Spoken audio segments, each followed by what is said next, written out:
কুয়েটে ৩৭ শিক্ষার্থীর সাময়িক বহিষ্কার আদেশ প্রত্যাহার। শিক্ষা উপদেষ্টার আশ্বাসের পরও অনশন অব্যাহত। ভিসির পক্ষে শিক্ষক সমিতি, তদন্ত শুরু ইউজিসি। আওয়ামী লীগের মতো জুলুম করে কোনো প্রতিশোধ নিতে চায় না বিএনপি, বলেছেন তারেক রহমান। প্রতিপক্ষকে মোকাবেলায় ঐক্যবদ্ধ হবার আহ্বান। রোহিঙ্গাদের দীর্ঘ অবস্থান বাংলাদেশের জন্য চ্যালেঞ্জ। প্রত্যাবাসনে মিয়ানমারের ওপর চাপ দিতে কাতারের প্রতি প্রধান উপদেষ্টার আহ্বান। মাগুরায় আলোচিত শিশু আসিয়া ধর্ষণ ও হত্যায় ৪ আসামির বিরুদ্ধে অভিযোগ গঠন। মেজর সিনহা হত্যা মামলায় ডেথ রেফারেন্স ও আপিল শুনানি শুরু। চলতি অর্থ বছরে দেশের প্রবৃদ্ধি ৩.৩% নেমে আসবে, পূর্বাভাস বিশ্বব্যাংকের। টিসিবির কার্ড বিতরণে ব্যাপক অনিয়ম, সিন্ডিকেট ভাঙতে কাজ করছে সরকার। দেখছিলেন টাউন 7 সংবাদ শিরোনাম। কুয়েটের ৩৭ শিক্ষার্থীরা সাময়িক বহিষ্কার আদেশ প্রত্যাহার করা হয়েছে। খুলে দেয়া হয়েছে সব হল। শিক্ষা উপদেষ্টা অধ্যাপক CR আবরারের সাথে আলোচনার পরও আমরণ অনশন কর্মসূচি প্রত্যাহার করেনি খুলনা প্রকৌশল ও প্রযুক্তি বিশ্ববিদ্যালয়ের শিক্ষার্থীরা। এদিকে ইউজিসির সদস্য প্রফেসর ডক্টর তানজিম উদ্দিন খানের নেতৃত্বে ৩ সদস্যের তদন্ত টিম কাজ শুরু করেছে। অন্যদিকে বিশ্ববিদ্যালয়ের শিক্ষক সমিতি ঘোষণা দিয়েছে, অন্যায়ভাবে ভিসিকে পদত্যাগ করানো হলে তারা একাডেমিক কার্যক্রম বর্জন করবে। খুলনা থেকে আতিয়া পারভেজের রিপোর্ট। কুয়েট ভিসির পদত্যাগ দাবিতে ৩২ শিক্ষার্থীর শুরু করা আমরণ অনশন তৃতীয় দিনে গড়িয়েছে। বিশ্ববিদ্যালয়ের শ্রমিক কল্যাণ দপ্তরের বারান্দায় অনশনে থাকা ৯ জন অসুস্থ হওয়ার পর এখন ২৪ জন কর্মসূচি অব্যাহত রেখেছে। বুধবার সকালে শিক্ষা উপদেষ্টা অধ্যাপক CR আবরার অনশন স্থলে এসে তাদের কথা শোনেন। তিনি বলেন, পুরো ঘটনার তদন্ত করে দ্রুত সময়ের মধ্যে ব্যবস্থা নেওয়া হবে। এ প্রস্তাব ফিরিয়ে দেন শিক্ষার্থীরা। এ সময় তারা ভিসির পদত্যাগ দাবিতে বিভিন্ন স্লোগান দেয়। উনি আমাদের প্রতি সহমর্মিতা প্রকাশ করেছেন, আশ্বস্ত করে গেছেন। যেহেতু অতীতে এরকম রেকর্ড আছে যে কোনো একজন উচ্চ পর্যায়ের মানুষ এসে আশ্বস্ত করার পর দাবি বাস্তবায়ন করা হয়নি, তো সেহেতু আমরা এখানে যত সময় পর্যন্ত না আমাদের দাবি বাস্তবায়ন করা হবে তত সময় পর আমরা এখান থেকে উঠবো না। অন্যায়ের প্রতি যে আবেগের যে আগুন, ওই আগুনের দাবানল সারা বাংলাদেশে ছড়িয়ে গেছে। আমাদের সাথে সবাই চাচ্ছে যে কুয়েটের এই ভিসি, দালাল ভিসির পদত্যাগ হোক। যতক্ষণ না পর্যন্ত ভিসি মাসুদ অপসারণ হয়েছে এই নিউজ আমরা পাইতেছি, আশ্বস্ত হইতেছি, তার আগ পর্যন্ত আমরা এখান থেকে উঠব না। উপদেষ্টা শিক্ষার্থীদের বলেন, ইউজিসির উচ্চ পদস্থ তদন্ত টিম দ্রুত সময়ের মধ্যে বর্তমান পরিস্থিতির কারণ উদ্ঘাটন করে সুপারিশমালা দেবে, যার ভিত্তিতে পদক্ষেপ নেওয়া হবে। এজন্য তিনি তার উপর আস্থা রেখে অনশন ভঙ্গ করানোর চেষ্টা করেন। এছাড়া ঘটনা তদন্ত করে দোষীদের বিরুদ্ধে ব্যবস্থা নেয়ার আশ্বাসও দেন শিক্ষা উপদেষ্টা। সুপারিশটা পাওয়ার সাথেই আমরা চেষ্টা করব যত দ্রুত সেটা কার্যকর করা যায়। আমি এখানে নিজের দায়িত্বপ্রাপ্ত উপদেষ্টা হিসেবে আমি তোমাদের কাছে এসেছি। আমি তোমাদেরকে বলতে পারি, যে সিদ্ধান্ত হবে, যে রিকমেন্ডেশন হবে, সেটা আমরা বিবেচনা করে যে সিদ্ধান্ত আমরা নেব সেটা অতি দ্রুত সেই সিদ্ধান্ত আমরা বাস্তবায়ন করব। কুয়েট সংকটের পেছনের কারণ খুঁজে বের করতে সব পক্ষের সাথে কথা বলছে তদন্ত কমিটি। শিক্ষক সমিতি ভিসির পক্ষে থাকার ঘোষণা দিয়েছে। শিক্ষকবৃন্দকে অপমান করে কি স্বার্থ উদ্ধার করার জন্য যে চেষ্টা চালানো হয়েছে এ বিষয়ে শিক্ষকদের অবস্থান দৃঢ় থাকবে। এর প্রত্যেকটা ঘটনার বিচার না হওয়া পর্যন্ত শিক্ষকবৃন্দ তাদের অবস্থান থেকে নড়বে না। ওনারা ছাত্রদের পক্ষ শুনুক, ভিসির কাছ থেকে শুনুক, শিক্ষকদের কাছ থেকে শুনুক। 3 পক্ষের বক্তব্য শুনে যদি মনে করে এখানে ভিসি দোষী, তাহলে ভিসিকে অপসারণ করে দেয়। আর যদি সে নির্দোষ হয় তাহলে অবশ্যই আমরা তার পাশে থাকবো। বিশ্ববিদ্যালয়ে তো আর শিক্ষার্থী ছাড়া হয় না, এবং আমরা যে শিক্ষক, এটা শিক্ষার্থীদের জন্য আমরা শিক্ষক, যার ফলে শিক্ষার্থীদের স্বার্থটাই আমাদের কেন্দ্রে। সেটা বিবেচনায় নিয়ে আমরা সবার সাথে আলাপ করি। যেহেতু একটা প্রতিষ্ঠানের ডিগনিটিটাও খুব গুরুত্বপূর্ণ এবং একটা প্রক্রিয়াগত দিক আছে প্রত্যেকটা প্রতিষ্ঠানের, সেগুলোকে আমরা মাথায় নিয়ে দ্রুতই আশা করছি একটা ভালো সমাধান দিচ্ছে, যেটার মধ্য দিয়ে আমরা এই অবস্থা উত্তরণ ঘটাতে পারি। সমস্যা সমাধানে দ্রুত পদক্ষেপ নেয়ার দাবি অভিভাবকদেরও। আতিয়ার পারভেজ, বাংলা ভিশন, খুলনা। কুয়েটের ভিসি অপসারণের দাবিতে যে কোনো আন্দোলন কর্মসূচিতে নৈতিক সমর্থন জানিয়েছে বাংলাদেশ গণতান্ত্রিক ছাত্র সংসদের ঢাকা বিশ্ববিদ্যালয়ের শাখা। দুপুরে ঢাকা বিশ্ববিদ্যালয়ের রাজু ভাস্কর্যের পাদদেশে সংগঠনটির নেতারা এক ব্রিফিংয়ে এই কথা বলেন। এ সময় অন্তর্বর্তীকালীন সরকারের সমালোচনা করে বাংলাদেশ গণতান্ত্রিক ছাত্র সংসদের নেতারা বলেন, এই সরকার ছাত্র জনতার দাবি আদায়ে সম্পূর্ণ ব্যর্থ। প্রায় 24 ঘণ্টা অতিবাহিত হলেও এখনও ভিসিকে অপসারণ না করায় ক্ষোভ জানায় সংগঠনটির নেতারা। অনশনে অংশগ্রহণকারী 3 শিক্ষার্থী অসুস্থ হয়ে পড়ায় তাদের ঢাকা মেডিকেল কলেজ হাসপাতালে চিকিৎসার জন্য পাঠানো হয়েছে।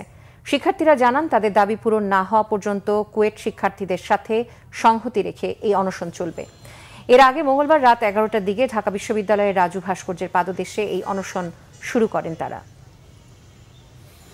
আমরা গত ফেসিবাদী রেজিমে দেখেছি ঠিক একই কায়দাতে বিশ্ববিদ্যালয়ের শিক্ষকদের মধ্যে কিছু দলান্ধ শিক্ষক এরকম করে ছাত্রদের উপরে নানাভাবে নির্যাতন চালিয়েও তারা কোনোভাবেই কখনোই কোনো অনুশোচনা প্রকাশ করেনি, বরং তারা পথ আঁকড়ে থাকার একটি প্রচেষ্টা, একটি দেমাগ আমরা তাদের মধ্যে লক্ষ্য করেছি। একই জিনিস আমরা ভিসি ডক্টর মাসুদের ক্ষেত্রে লক্ষ্য করছি। বিএনপির অদৃশ্য প্রতিপক্ষ দৃশ্যমান হচ্ছে, তাদের সাথে অনেকে যোগ দিচ্ছে বলে জানিয়েছেন দলটির ভারপ্রাপ্ত চেয়ারম্যান তারেক রহমান। প্রতিপক্ষ মোকাবেলায় সবাইকে ঐক্যবদ্ধ হবার আহ্বান তার। তিনি বলেন, আওয়ামী লীগের মতো জুলুম করে প্রতিশোধ নিতে চান না তারা। 31 দফা বাস্তবায়নই হবে সকল অনাচারের প্রতিশোধ। রিপোর্ট ফরুক বাবুর। রংপুর, নীলফামারী ও সৈয়দপুরে বিএনপি ও তার অঙ্গ সংগঠনের নেতাদের নিয়ে দিনব্যাপী রাষ্ট্রকাঠামো প্রশিক্ষণ কর্মশালার আয়োজন করে বিএনপি। ঢাকা থেকে বিভিন্ন পর্যায়ের নেতাসহ প্রশিক্ষকরা 31 দফার সুফল নিয়ে উত্তর অঞ্চলের বিএনপি নেতাদের নানা দিক নির্দেশনা দেন। অনুষ্ঠানে প্রধান অতিথি হিসেবে অংশ নেন বিএনপির ভারপ্রাপ্ত চেয়ারম্যান তারেক রহমান। প্রথমে এই 3 জেলার নেতাদের প্রশ্নের ভার্চুয়ালি উত্তর দেন তিনি। সেখানে বিভিন্ন এলাকার সমস্যা, কৃষি, বেকার সমস্যা, কর্মসংস্থানের উন্নয়ন, নার্সিং প্রশিক্ষণের উদ্যোগ, কৃষিপণ্য সংরক্ষণ সহ নানা দিক উঠে আসে।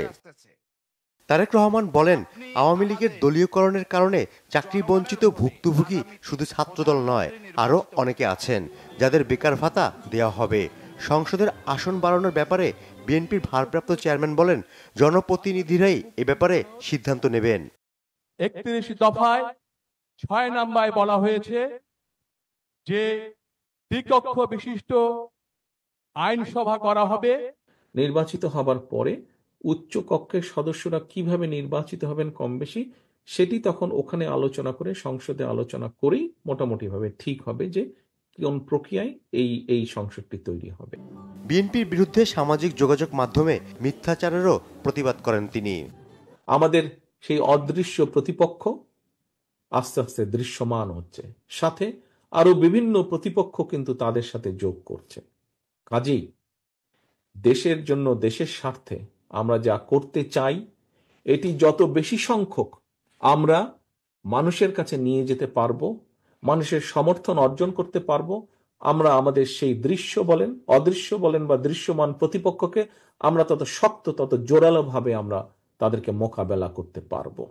তারেক রহমান বলেন, আওয়ামী লীগের অত্যাচারের প্রতিশোধ তাদের ভাষায় নয়, দেয়া হবে 31 দফা বাস্তবায়নের মাধ্যমে। আমরা জুলুম করে প্রতিশোধ নিতে চাই না, তারা যা করেছে আমরা তা করতে চাই না। এই 31 দফাকে যদি বাস্তবায়ন করতে হয়, আমরা যখন বাস্তবায়ন করতে পারবো, ওই যে আপনি নির্যাতিত হয়েছেন, অত্যাচারিত হয়েছেন, সেই অত্যাচার নির্যাতনের প্রতিশোধ আমরা নিতে চাই 31 দফা বাস্তবায়ন করার মাধ্যমে। জনগণের আস্থা ধরে রাখতে শুধু নেতা নয়, বিএনপির কর্মী সমর্থকদের ঐক্যবদ্ধভাবে মিথ্যাচার, অপপ্রচারের বিরুদ্ধে দাঁড়ানোর নির্দেশ দেন দলের ভারপ্রাপ্ত চেয়ারম্যান। জাতীয়তাবাদী দল। ফরুক বাবু, বাংলা ভিশন, ঢাকা। দ্রুত নির্বাচনের কোনো লক্ষণ দেখছেন না বিএনপি স্থায়ী কমিটির সদস্য মির্জা আব্বাস। দেশের স্বার্থে দ্রুত নির্বাচনের কোনো বিকল্প নেই বলেও মন্তব্য করেন তিনি। বুধবার জাতীয় প্রেস ক্লাবে গণতন্ত্র ফোরাম আয়োজিত আলোচনা সভায় এসব কথা বলেন তিনি। মির্জা আব্বাস বলেন, অন্তর্বর্তী সরকারের কয়েকজন উপদেষ্টা এবং সরকারের ডানে বামে থাকা আওয়ামী লীগের দোসররা ডক্টর ইউনূসকে সঠিক পথে পরিচালিত হতে দেবে না। তাই এসব লোক থেকে সতর্ক থাকতে অন্তর্বর্তী সরকার প্রধানের প্রতি আহ্বান জানান তিনি। তার দাবি, রাজনৈতিক ঐক্য বিনষ্ট করতে নানা ষড়যন্ত্র হচ্ছে। ঐক্য নষ্ট হলে আবারও ভারতের আধিপত্যবাদের কবলে পড়বে বাংলাদেশ। তাই ষড়যন্ত্রকারীদের অপচেষ্টা রোধে দলগুলোকে ঐক্যবদ্ধ থাকার আহ্বান জানান বিএনপির এই নেতা। পুলিশ প্রশাসনে থাকা আওয়ামী লীগের দোসরদের সাজার আওতায় আনারও দাবি জানান মির্জা আব্বাস। আমরা সংস্কারও চাই, আমরা নির্বাচনও চাই। কোন সংস্কারটা চাই? যেটা দেশের মানুষের জন্য প্রয়োজন। অপ্রয়োজনীয় সংস্কার যেটা আরো বিপদ ডেকে আনবে এমন সংস্কার আমাদের প্রয়োজন নাই। 17 বছরে বিএনপির লোক মহিলা ভূত হয়ে গেছে, একটাও নাই। আপনারা বলেন বিএনপির লোক প্রশাসনে বসে রয়েছে। এই সমস্ত কথাবার্তাগুলা বাচ্চাদের কথা মতো বলতেছেন। বাচ্চারা যেমন কথা বলে, আমি খাবো না, কেন খাবো না, খাবো না, তা আমি নির্বাচনে যাব না, কেন যাব না, বিএনপি বসে রয়েছে এখানে।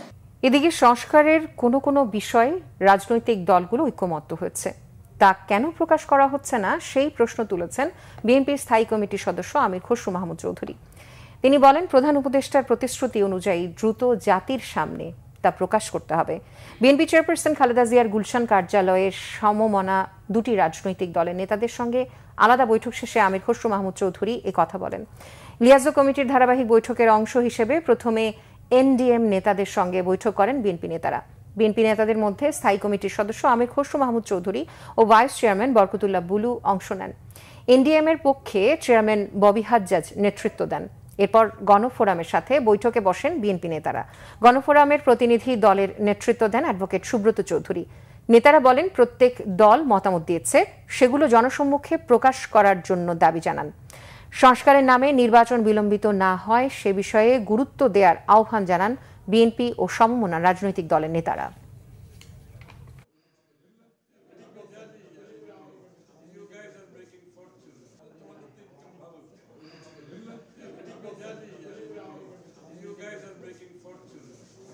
একটি প্রতিনিধি দল কোথায় কোথায় ঐক্যমত হয়েছে এটা তো সামনে তুলে ধরা খুব সহজ ব্যাপার।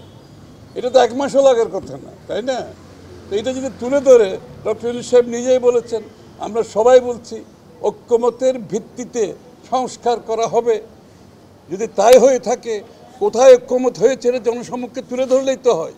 তাইলে সংস্কার নিয়ে এই যে ধোঁয়াশা সৃষ্টি করা হচ্ছে সেটা থাকবে না, সেটা পরিষ্কার হয়ে যাবে। এবং নির্বাচনের দিনক্ষণ দিতে তাহলে অসুবিধা কোথায়? নির্বাচন কমিশন প্রস্তুত, তারা বারবার বলছে তারা প্রস্তুত, তাহলে কেন ডিসেম্বর পর্যন্ত কেন যেতে হবে? এটা হচ্ছে আমাদের প্রশ্ন।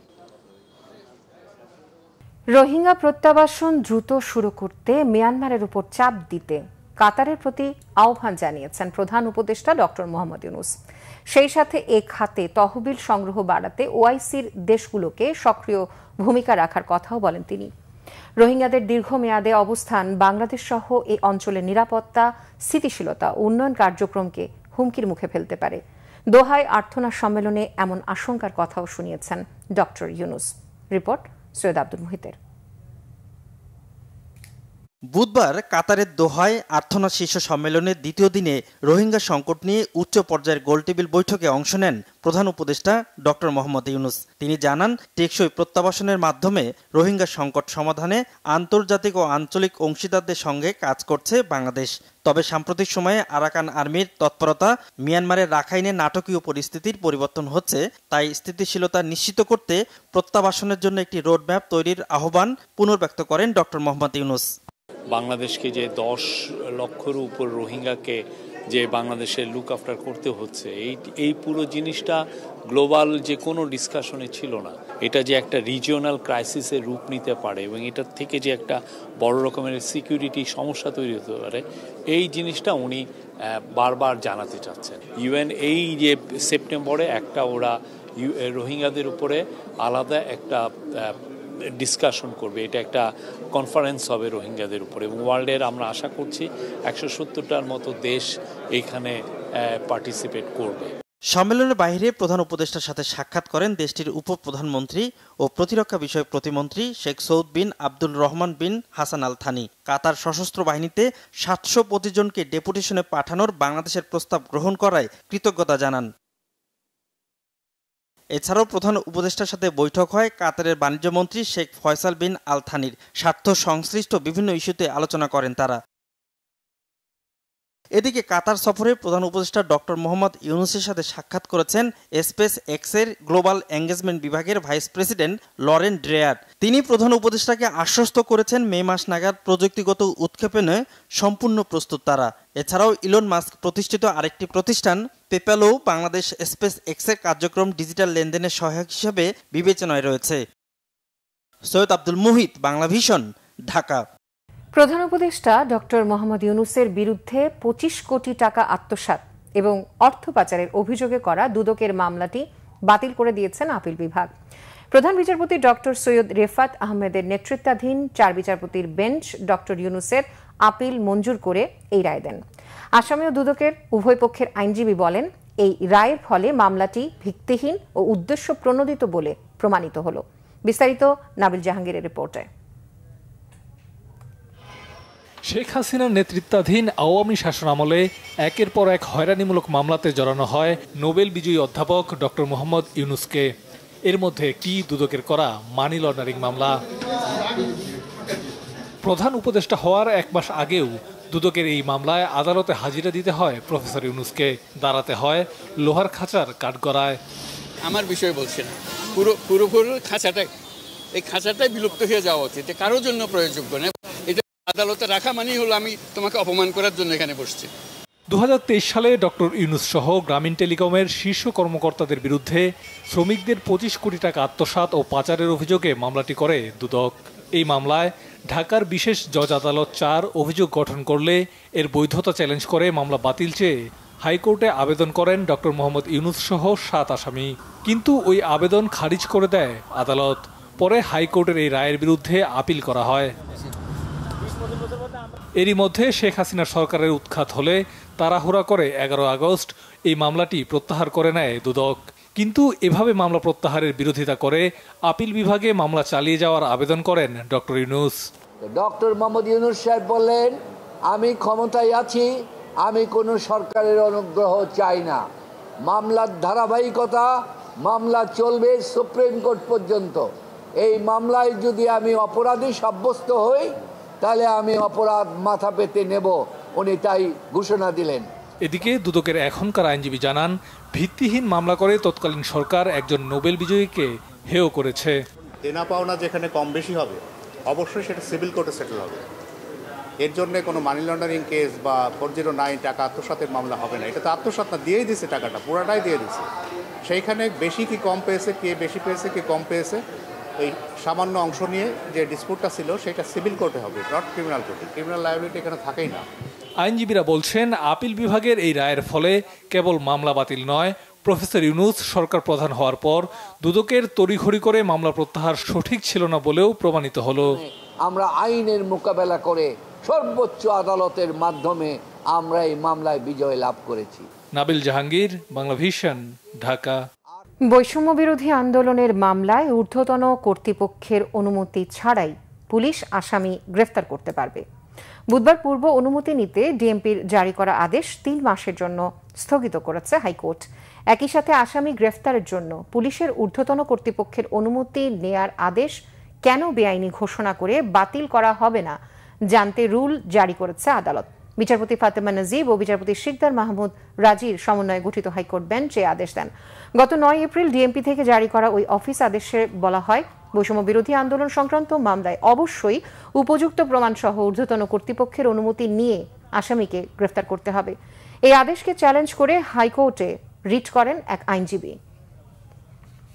পুলিশের নিয়ন্ত্রণকারী সংস্থা তাদের প্রতি এই মর্মে রুল ইস্যু করেছেন, কেন 9 এপ্রিল তারিখের এই আদেশটি আপনাদের ক্ষমতা বহির্ভূত এবং এর কোনো আইনগত ক্ষমতা নেই মর্মে ঘোষণা করা হবে না।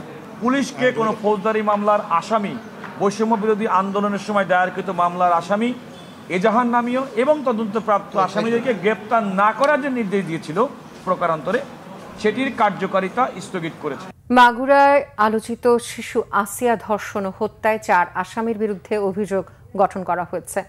আগামী রোববার সাক্ষ্য গ্রহণের দিন ধার্য করেছে নারী ও শিশু নির্যাতন ট্রাইব্যুনাল আদালত। মাগুরা প্রতিনিধি শরীফ আনোয়ারুল হাসান রবিনের পাঠানো রিপোর্টে বিস্তারিত।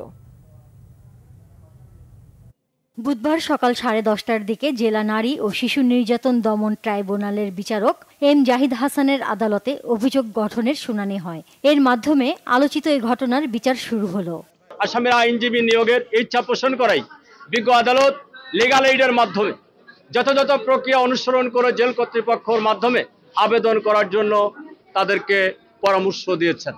এদিকে মামলাটি জনগুরুত্বপূর্ণ বিবেচনায় স্বরাষ্ট্র মন্ত্রণালয় থেকে বিশেষ কৌশলী হিসেবে নিয়োগ দেওয়া হয় অ্যাটর্নি জেনারেলের সমমর্যাদাপ্রাপ্ত আইনজীবী এহসানুল হক সমাজিকে। এ সময় এ মামলার বিভিন্ন তথ্য তুলে ধরেন তিনি। এর আগে অভিযুক্ত হিটু শেখ আদালতে 164 ধারায় স্বীকারোক্তিমূলক জবানবন্দি দিলেও আজ আদালতে সব আসামি নিজেদেরকে নির্দোষ দাবি করায় লিগ্যাল এইডের মাধ্যমে তাদের পক্ষে আইনজীবী নিয়োগের পরামর্শ দেন বিচারক। বিজ্ঞ আদালত আর সন্তুষ্ট হয়ে তিনি সকল আসামিদের বিরুদ্ধে লন্ডন পাবলিক প্রসিকিউটরের প্রস্তাবিত ধারাসমূহের অধীনে চার্জ গঠন করেছেন। গেল 6 মার্চ মাগুরা সদরের নিজ নন্দুয়ালি গ্রামে বোনের বাড়িতে বেড়াতে গেলে আসিয়াকে ধর্ষণ করে হত্যার চেষ্টা করে বোনের শ্বশুর হিটু শেখ। পরে চিকিৎসাধীন অবস্থায় 13 মার্চ রাজধানীর সম্মিলিত সামরিক হাসপাতালে মারা যায় শিশুটি। Bangla vision news desk. Major Sinha হত্যা মামলায় হাইকোর্টে 2 আসামির ডেথ রেফারেন্স ও আপিল শুনানি শুরু হয়েছে। অগ্রাধিকার ভিত্তিতে বুধবার বিচারপতি মোহাম্মদ মোস্তাফিজুর রহমান ও বিচারপতি মোহাম্মদ সগির হোসেনের সমন্বয়ে গঠিত হাইকোর্ট বেঞ্চে শুনানি শুরু হয়। 2020 সালের 31 জুলাই রাতে টেকনাফ মেরিন ড্রাইভ সড়কের শামলাপুর চেকপোস্টে পুলিশের গুলিতে নিহত হন অবসরপ্রাপ্ত মেজর সিনহা মোহাম্মদ রাশেদ খান। আলোচিত এই মামলায় 2022 সালের 31 জানুয়ারি কক্সবাজারের জেলা ও দায়রা জজ আদালত রায় দেন। রায়ে টেকনাফ থানার বরখাস্তকৃত ওসি প্রদীপ কুমার দাস ও বাহারছড়া পুলিশ তদন্ত কেন্দ্রের পরিদর্শক লিয়াকত আলীকে মৃত্যুদণ্ড এবং অপর 6 আসামিকে যাবজ্জীবন কারাদণ্ড দেওয়া হয়। এ রায়ের বিরুদ্ধে হাইকোর্টে আপিল করেন আসামিরা, আর 2 জনের মৃত্যুদণ্ডের অনুমোদন চেয়ে আবেদন করে রাষ্ট্রপক্ষ। বিএনপির স্থায়ী কমিটির সদস্য আমির মাহমুদ চৌধুরী জানিয়েছেন, পূর্ণাঙ্গ গণতান্ত্রিক অধিকার প্রতিষ্ঠা না হওয়া পর্যন্ত দেশের অর্থনীতির উত্তরণ সম্ভব নয়। সকালে রাজধানীর একটি হোটেলে চেঞ্জ ইনিশিয়েটিভ আয়োজিত বৈঠকে কথা বলেন তিনি। স্বৈরাচার আওয়ামী লীগ গত 15 বছরে লোপাটের মাধ্যমে পুঁজিবাজার সহ সামগ্রিক অর্থনীতি ধ্বংস করেছে বলে মন্তব্য করেন তিনি। অনুষ্ঠানে এলডিসি উত্তরণের প্রস্তুতি এবং বাংলাদেশের চ্যালেঞ্জ নিয়ে আলোচনা হয়। বৈঠকে এনসিপির পক্ষ থেকে বলা হয়, উন্নয়নশীল রাষ্ট্রে উত্তরণের পদক্ষেপ সময়ের দাবি হলেও তা বাস্তবায়নে যথাযথ উদ্যোগ প্রয়োজন। হাসিনার মতো আর কোনো স্বৈরাচার যেন মাথা চাড়া দিয়ে উঠতে না পারে, সেজন্য সজাগ থাকার তাগিদ দেন আলোচকেরা। ভঙ্গুর অর্থনীতির জন্য শেখ হাসিনার সরকারের সমালোচনা করেন তারা। বাংলাদেশের অর্থনৈতিক প্রবৃদ্ধি কমার পূর্বাভাস দিয়েছে বিশ্বব্যাংক। সংস্থাটির ধারণা, চলতি অর্থবছর শেষে এদেশের প্রবৃদ্ধি 3.3% নেমে আসবে। বুধবার দক্ষিণ এশিয়ার অর্থনৈতিক অগ্রগতি বিষয়ক প্রতিবেদনে এই তথ্য জানিয়েছে বিশ্বব্যাংক। এতে বলা হচ্ছে, রাজনৈতিক সহিংসতা, কারফিউ ও ইন্টারনেট সংযোগ বন্ধ থাকায় বাংলাদেশের অর্থনৈতিক কর্মকাণ্ড মারাত্মকভাবে ব্যাহত হচ্ছে। প্রথম 3 প্রান্তিকে সরকারি বেসরকারি বিনিয়োগে নেতিবাচক প্রভাব পড়েছে, যার ফলে প্রবৃদ্ধি কমবে। 2024-2025 অর্থবছর শেষে প্রবৃদ্ধি নেমে দাঁড়াবে আগের দেয়া 4% পূর্বাভাসের চেয়েও কম। বিশ্বব্যাংকের দক্ষিণ এশিয়া অঞ্চলের ভাইস প্রেসিডেন্ট মার্টিন রেইজার জানান, 1 দশকের একাধিক ধাক্কা দক্ষিণ এশিয়াকে দুর্বল করে দিয়েছে। এর প্রভাবে ভারতের প্রবৃদ্ধি হতে পারে 6.3%। পাকিস্তান ও শ্রীলঙ্কার প্রবৃদ্ধি 3.1% হওয়ার আভাস দিয়েছে বিশ্বব্যাংক। বাণিজ্য উপদেষ্টা শেখ বশিরউদ্দিন জানিয়েছেন, অন্তর্বর্তী সরকার সিন্ডিকেটকে সাপোর্ট করে না। প্রতিযোগিতামূলক বাজার সৃষ্টির চেষ্টা করা হচ্ছে। 5 আগস্টের আগে টিসিবিতে ব্যাপক অনিয়ম ও দুর্নীতি ছিল উল্লেখ করে বাণিজ্য উপদেষ্টা জানান, 5 তলা বাড়ি আছে এমন ব্যক্তিকেও টিসিবির কার্ড দেওয়া হয়েছিল। এমনকি সরকারি কর্মকর্তারা নিয়েছিল টিসিবির কার্ড। এদিকে টিসিবির চেয়ারম্যান জানিয়েছেন, প্রকৃত ব্যক্তির হাতে টিসিবির কার্ড দিতে সিরিয়াসলি কাজ করছে সংস্থাটি। গোলাম মইনুল আহসানের রিপোর্ট। বিগত আওয়ামী লীগ সরকারের দেয়া মূল্যস্ফীতি হিসাব নিয়ে বরাবরই বড় প্রশ্ন ছিল। যদিও সরকারি হিসেবে মূল্যস্ফীতি 10%-এর উপর অবস্থান করেছে, তাই মূল্যস্ফীতির চাপে দিশেহারা নিম্ন সীমিতর মানুষের আকাঙ্ক্ষা একটি টিসিবির কার্ড। কিন্তু এ নিয়ে ছিল 9/6-এর ঘটনা। এমন প্রেক্ষাপটে রাজধানীর আর্মি গল্ফ ক্লাবে ট্রেড উইথ টিসিবি শীর্ষক আলোচনা সভায় বাণিজ্য উপদেষ্টা কথা বলেন টিসিবির কার্ড বিতরণে ভয়াবহ অনিয়ম নিয়ে। জুট মিলের মালিকের কাছেও টিসিবির কার্ড দেখেছি, 5 তলা বাড়ি আছে এমন লোকের কাছেও দেখেছি, এমনকি প্রশাসনের যারা কাজ করেন তাদের বাড়িতে, একজনের বাড়িতে আমরা 3টে কার্ড দেখেছি। বাজারে সিন্ডিকেট ভাঙতে সরকার কাজ করছে বলে দাবি করেন বাণিজ্য উপদেষ্টা। অতি সরলীকরণকৃতভাবে বলি যে syndicate syndicate syndicate, I think that's not solve hour problem. আমরা অংশগ্রহণ না করে, আমি যদি বলি যে আমরা গত সম্মেলনটা করলাম, এবং আমি আফসোসের সাথে বলতে চাই খুব বেশি অংশগ্রহণ বাড়েনি, একেবারে যে বাড়েনি তা না, বাট আমার কাঙ্ক্ষিত পর্যায়ে বাড়েনি। ফ্যামিলি কার্ডধারী পরিচয় নিয়ে জটিলতা জুনের মধ্যে নিরসন হবার আশা প্রকাশ করেন টিসিবি চেয়ারম্যান। অলরেডি বাণিজ্য মন্ত্রণালয় থেকে সকল জেলা প্রশাসকদেরকে বলা হয়েছে, চিঠি দেওয়া হয়েছে, জুম মিটিংয়ে বলা হয়েছে জুনের মধ্যে এগুলোকে সঠিকভাবে 1 কোটি উপকার ভবিকে নির্ধারণ করার জন্য। নতুন নীতিমালা অনুযায়ী টিসিবির পণ্য বিক্রির জন্য নতুন ডিলার নিয়োগ করা হবে বলেও জানান টিসিবির চেয়ারম্যান। গোলাম মইনুল হাসান, বাংলা ভিশন, ঢাকা। রাজুককে নতুন করে আর হাউজিং প্রকল্প হাতে নিতে দেওয়া হবে না বলে জানিয়েছেন পরিবেশ, বন ও জলবায়ু পরিবর্তন বিষয়ক উপদেষ্টা সৈয়দা রিজওয়ানা হাসান। রাজুককে রাজনৈতিক চাপ থেকেও মুক্ত করা হবে বলেও জানান তিনি। আর উন্নয়নের নামে নতুন করে কৃষি জমি ও বনায়ন ধ্বংস না করার আহ্বান জানান গৃহায়ন ও গণপূর্ত উপদেষ্টা আদিলুর রহমান। রাজুক দুর্নীতির আখড়া, এমন ধারণা পরিবর্তনে কাজ করা হচ্ছে বলে বলেন রাজুকের চেয়ারম্যান। বিস্তারিত জানাচ্ছেন মামুন আব্দুল্লাহ। বরযাত্রার মতন ছেলের পক্ষ যত লোক আসবে আসুক, কোন নিষেধাজ্ঞা নেই, ওদের কিছু বলা যাবে না। পরিবেশ, বন ও জলবায়ু উপদেষ্টার এমন মন্তব্যেই বোঝা যায় রাজধানী ঢাকার বর্তমান চিত্র। এক পরিসংখ্যানে দেখা যায় ঢাকা মহানগরীতে মোট জনসংখ্যা প্রায় 2,33,00,000, যা দেশের মোট জনসংখ্যার 12.8 ভাগ। প্রতিনিয়ত এই মেগাসিটিতে যে হারে জনসংখ্যা বাড়ছে তাতে অবাসযোগ্য শহরের তালিকায় উপরের দিকেই অবস্থান নিচ্ছে জাদুর শহর ঢাকা। এমন বাস্তবতায় বাসযোগ্য ঢাকা গড়তে বুধবার রাজধানী উন্নয়ন কর্তৃপক্ষ রাজুকের আয়োজনে হয় সেমিনার, যেখানে টেকসই নগরী গড়তে রাজুক ডেভেলপার হবে নাকি কর্তৃপক্ষ, সেই প্রশ্নের উত্তর খোঁজেন পরিবেশ উপদেষ্টা রিজওয়ানা হাসান। রাজুককে নতুন হাউজিং প্রকল্প হাতে না নিয়ে সুপারভিশনের পরামর্শ দেন উপদেষ্টা। রাজুক কি ডেভেলপার হবে নাকি রেগুলেটর হবে?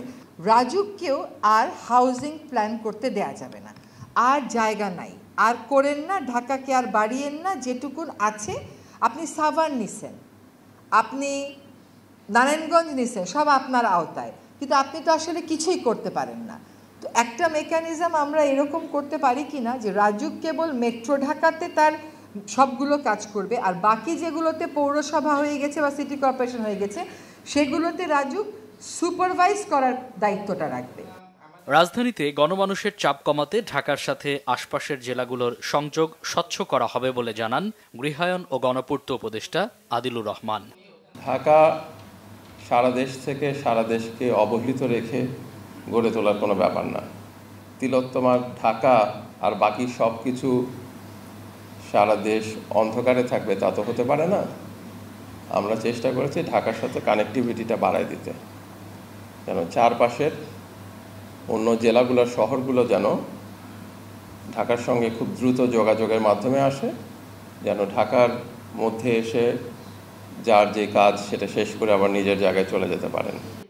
এ সময় রাজুক চেয়ারম্যান জানান ঢাকা শহরের অবৈধভাবে দখল করা জমি উদ্ধার করে নিম্ন ও নিম্নবিত্তদের জন্য নতুন প্রকল্প হাতে নেওয়া হবে। এত বেশি ইমেজ সংকটে আমরা ভুগতেছি, দিস ইজ দ্য পারসেপশন যে মানে রাজুক হলো একটা দুর্নীতির আখড়া। আমাদের জমি যেগুলো অবৈধ দখলে আছে সেগুলো উদ্ধার করা, সেগুলোর কিছু লিস্ট আমরা করেছি। এই জমিগুলো উদ্ধার করে আমরা এই যে নিম্নবিত্ত, নিম্ন মধ্যবিত্ত এদের জন্য আমরা ফ্ল্যাট প্রজেক্টে যাব। পূর্বাচলে খুব দ্রুতই নিরাপত্তা ও নাগরিক সেবা নিশ্চিতে কাজ করা হবে বলেও জানান রাজুক চেয়ারম্যান। মামুন আব্দুল্লাহ, বাংলা ভিশন, ঢাকা।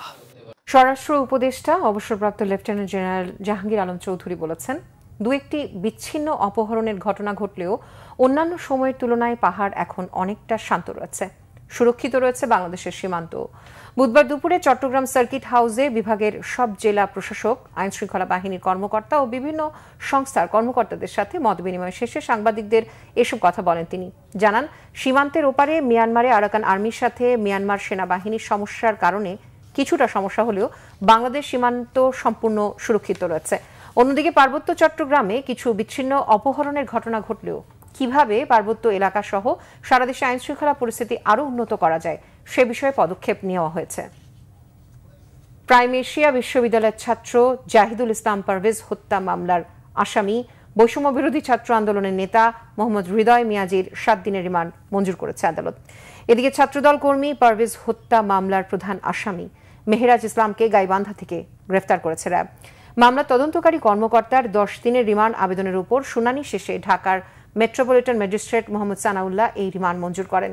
আদালতে শুনানি করেন রাষ্ট্রপক্ষের পাবলিক প্রসিকিউটর ওমর ফারুকি। অন্যদিকে রিমান্ড বাতিল চেয়ে জামিনের আবেদন করেন আসামি পক্ষের আইনজীবীরা। উভয় পক্ষের শুনানি শেষে আসামির জামিন নামঞ্জুর করে রিমান্ডের আদেশ দেন আদালত। হৃদয় মিয়াজি এজাহারভুক্ত আসামি ও বৈষম্য বিরোধী ছাত্র আন্দোলনের বনানী থানার যুগ্ম সদস্য সচিব। এর আগে এই মামলায় 3 আসামি আল কামাল শেখ, আলবি হোসেন জুনায়েদ ও আল আমিন সানি নামের 3 আসামিকে গ্রেফতার করে পুলিশ। গেল 9 এপ্রিল বিকেলে রাজধানীর বনানীতে বেসরকারি প্রাইম এশিয়া বিশ্ববিদ্যালয়ের ক্যাম্পাসে কিছু শিক্ষার্থীর মধ্যে বিবাদের জেরে টেক্সটাইল ইঞ্জিনিয়ারিং বিভাগের ছাত্র জাহিদুল ইসলাম পারভেজকে ছুরি মেরে হত্যা করা হয়। অন্যদিকে পারভেজ হত্যা মামলায় মাহফির হাসান নামে আরেক এজাহারভুক্ত আসামিকে চট্টগ্রাম থেকে গ্রেফতার করেছে পুলিশ। ভিডিওতে দেখা গেছে যে কারা কারা তাকে আক্রমণ করেছে, কারা সেখানে ছিল, তাদেরকে মূলত এই মামলার আসামি করা হচ্ছে এবং করা হয়েছে। এই জন্য আজকের যে আসামি হৃদয় মিয়াজি, সেও ঘটনার সময় সেখানে উপস্থিত ছিল, আক্রমণে সেও ছিল, সেই জন্য তাকে এজাহারভুক্ত আসামি করা হয়। আজকে তাকে বিজ্ঞ আদালতে এনে তদন্তকারী কর্মকর্তা 10 দিনের রিমান্ড প্রার্থনা করেন। উভয় পক্ষের বক্তব্য বিজ্ঞ আদালত 7 দিনের রিমান্ড মঞ্জুর করে তাকে জিজ্ঞাসাবাদ করার জন্য তদন্তকারী কর্মকর্তার নিকট হস্তান্তর করে। সংবাদ শেষ করব ক্রাউন 7 শিরোনামগুলো আরো একবার জানিয়ে। কুয়েটের 37 শিক্ষার্থীর সাময়িক বহিষ্কার আদেশ প্রত্যাহার, শিক্ষা উপদেষ্টার আশ্বাসের পরও অনশন অব্যাহত, বিসির পক্ষে শিক্ষক সমিতি, তদন্ত শুরু ইউজিসি। আওয়ামী লীগের মতো জুলুম করে কোনো প্রতিশোধ নিতে চায় না বিএনপি, বলেছেন তারেক রহমান। প্রতিপক্ষকে মোকাবেলায় ঐক্যবদ্ধ হবার আহ্বান। রোহিঙ্গাদের দীর্ঘ অবস্থান বাংলাদেশের জন্য চ্যালেঞ্জ, প্রত্যাবাসনে মিয়ানমারের উপর চাপ দিতে কাতারের প্রতি প্রধান উপদেষ্টার আহ্বান। মাগুরায় আলোচিত শিশু আসিয়া ধর্ষণ ও হত্যার 4 আসামির বিরুদ্ধে অভিযোগ গঠন, মেজর সিনহা হত্যা মামলায় ডেথ রেফারেন্স ও আপিল শুনানি শুরু। চলতি অর্থ বছরে দেশের প্রবৃদ্ধি 3.3% নেমে আসবে, পূর্বাভাস বিশ্বব্যাংকের। টিসিবির কার্ড বিতরণে ব্যাপক অনিয়ম, সিন্ডিকেট ভাঙতে কাজ করছে সরকার। এই ছিল এখনকার মতো, পরে সংবাদ রাত 10:30টায়। এর আগে 9টায় রয়েছে নিউজ 20, দেখার আমন্ত্রণ রইল। এছাড়া বাংলাদেশের সংবাদ ও সংবাদ সংশ্লিষ্ট অনুষ্ঠান দেখতে ভিজিট করুন www.babynews24.com ও facebook.com/bangladeshinews এবং সাবস্ক্রাইব করুন youtube.com/bangladeshinews। এতক্ষণ সাথে থাকার জন্য ধন্যবাদ সবাইকে।